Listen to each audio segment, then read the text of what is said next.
Well, hello everybody. Larry Young here again with another segment of OLaMan Living Life with Purity.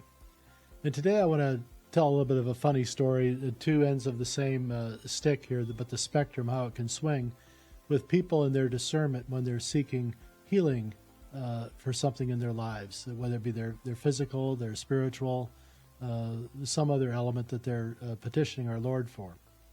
And I've always said, be careful, it's not always what you want, but it's what you need that God is going to give to you. And I want to start off with, back when I was a young teen, my mother and her two sisters decided it was time for them to take their pilgrimage that they'd always talked about doing, and that was to go to Rome and then to Lourdes. And one of these trips came up through one of these church groups to where they could join this tour group and go see these two special places over the course of like 5-6 days, whatever it was. And so they hopped on a plane, went to Rome, spent a few days in Rome, had a great time. Then they took the train, went to Lourdes. And at Lourdes, then, obviously, they wanted to get dipped in the waters, go take on the baths. And there, the ladies went in, and there was this dressing room, and there'd be assistants there to help you disrobe, put your clothes in a basket or whatever, some collection area. And then they'd give you like a bathing robe to go into the waters with for modesty.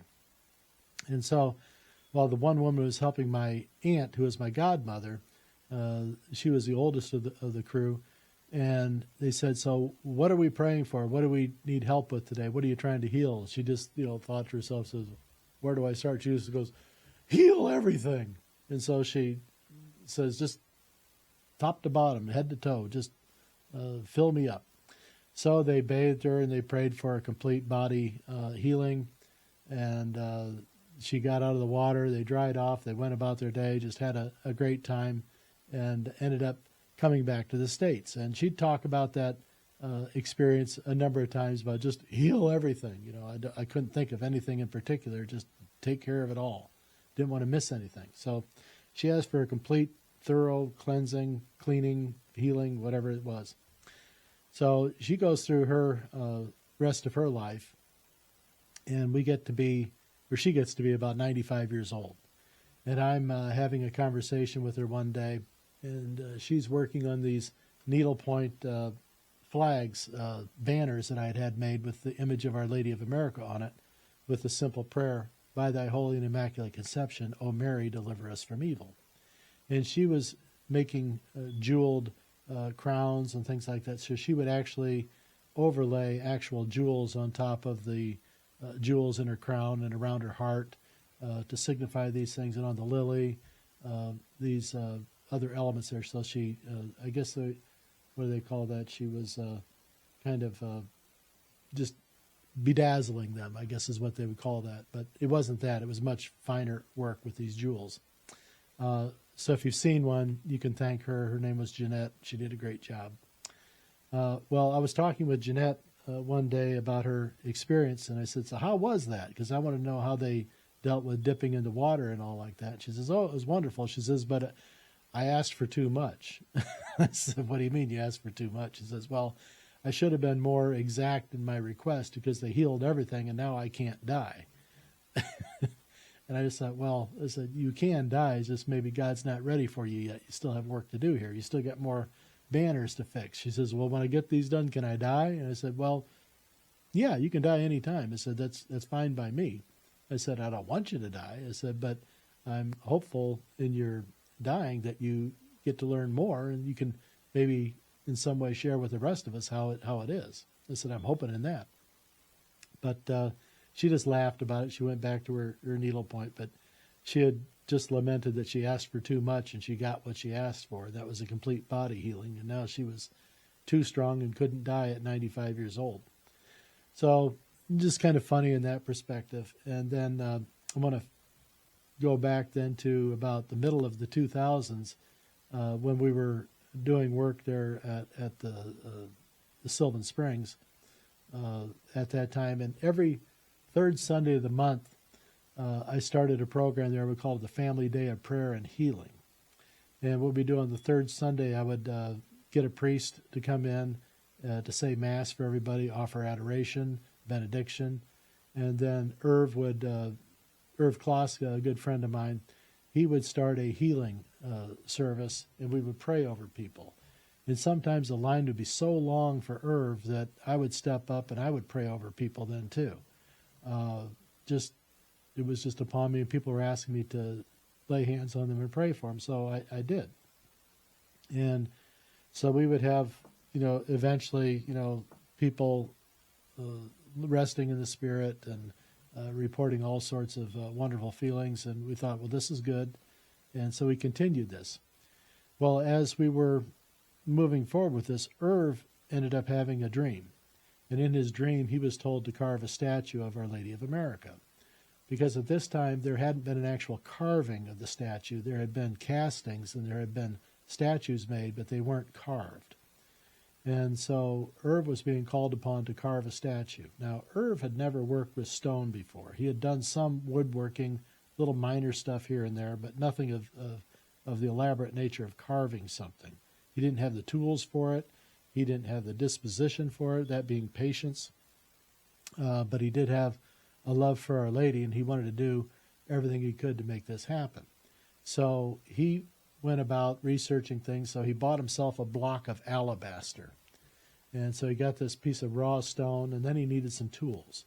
And so he borrowed some tools from another gentleman who had stone carving tools. So he lent Irv his tools. And Irv wasn't about to go buy his own tools because he wasn't really going to commit to this thing all in, so to speak. So he was able to borrow the tools. And he started working on this piece of alabaster to carve out the image of Our Lady of America. Well, he was getting frustrated with it because he was new to the process. He didn't know where to start. He had never done anything like this before, and he thought he was going to screw it up. And so that was his biggest concern, that he would mess up this project that he was given. Well, one night he ended up having a dream, and in that dream, Our Lady was in this block of stone, and she turned her head to him, and she says, "Start at my feet." And Irv was taken aback, but he realized that he had been going about it from a top-down process in his thinking, and she was saying, start at the bottom and work your way up. So he did, and things started moving along, and the piece started taking shape. His confidence grew, and the statue came out beautiful. And he had never done anything like that before, and I think when he was done, he couldn't return those stone tools fast enough because he didn't want to have to do this again. But Irv was ready to get out of the stone carving business, but he'd finished this up, and he knew that he needed to use this statue as part of his healing ministry, as a totem that people could touch and connect with, and it would be a miraculous statue. So he was using it in his prayers in home and at his home. When he would go to visit people, he'd take it with him, and people started embracing this statue, holding it, and realizing the presence of Our Lady in and through this particular item. Well, we were doing our third Sundays, and Irv brought the statue with him one day, and when we got done with all the adoration, and we'd cleared the altar then from the benediction and these things, and the tabernacle was sealed back up, we put this statue on the altar while we were praying over people. And it was a pretty packed house that day, and so these prayers over these people would take hours, and people were waiting patiently and praying, and you could feel the reverence in the room. Well, the lines were long, and there was this one gentleman in the back of the room. He was in his 70s, and I'll just call him Chris. And Chris was in the back, and he was not so sure about things, whether he should get in line, stand in line, but Chris suffered from neuropathy, so he had neuropathy in his hands and in his feet.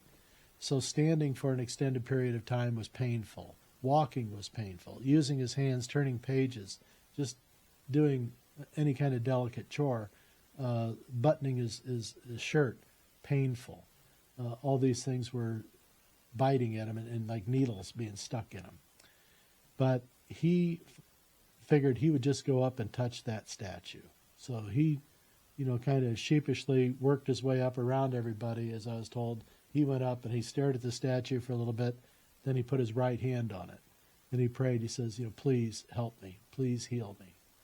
And with that, he went back to his seat. And as he's sitting at his seat, he realized, hey, it doesn't hurt anymore. My right hand doesn't hurt anymore. My left hand is tingly as the devil, but this one doesn't hurt anymore. So he's thinking, well, I probably should have touched it with my left hand. So he waits a little bit, and again, he goes back up there again, sheepishly, trying to quietly not be noticed, but he goes up and he touches the statue with his left hand. See, he realizes, wow, both my hands aren't feeling that tingling anymore. It's gone. And so he was, I think, trying to figure all this out, what had happened with him. Well, that day ends, he goes home, and he's telling his wife all this wonderful news. And she says, honey, that's wonderful. She says, what about your feet? And he goes, well, they still hurt. She says, well, why didn't you touch your feet to the statue? He's like, that was enough for me to go up and touch it with my hands both times, being out of turn with everybody else. I was going up and touching the statue on the altar. I thought bad about that. He says, now you want me to touch it with my feet? And she says, well, yeah, it worked. And so not having the statue there to touch his feet to it, he began to pray. And he said, Lord, I may have kind of come up a little short of my request. The hands, thank you so much. I appreciate that. But could you please fix my feet? Because my feet I need to get around, and I just really need the help. If you could please help a guy out here, I would really appreciate it. Son of a gun, his feet, the tingling all left his feet. And so this man didn't really know who to talk to, but he called Irv, and Irv said, you got to write it all down. So he did. He wrote a beautiful letter of his testimony in this. It was submitted to the bishops and everyone else for review, but it didn't really go anywhere with it. Just another great story. But the funny thing is that we have two ends of the same healing process here. My aunt asking for too much and Chris asking for not enough in that time. But they both got what they needed. And that's how beautiful that the healing process goes. It's not always what you want, but it's what you need that is given to you. So I don't know if Chris is still with us, but it's been a number of years. He's probably passed away by now, I would imagine. But just a great story. And the man was just so humble. He just didn't want to ask for anything. My aunt was so flustered at the moment. So she says, well, just heal it all. I don't know what to pick anything out. And he didn't know how far to ask. He didn't want to be too bold. He didn't want to be too greedy. He saw all these other people there. He didn't know there was more than enough for everybody. But his temperature, his spiritual temperature was taken that day, and he showed himself to be very healthy in that regard. So I thought it was really kind of cool, and I wanted to share those stories here that,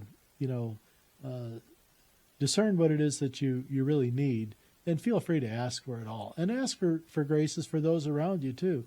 It's okay to ask for help for other people at the same time. Make it a group thing. Hey, Lord, help us all. We all work together. We love each other.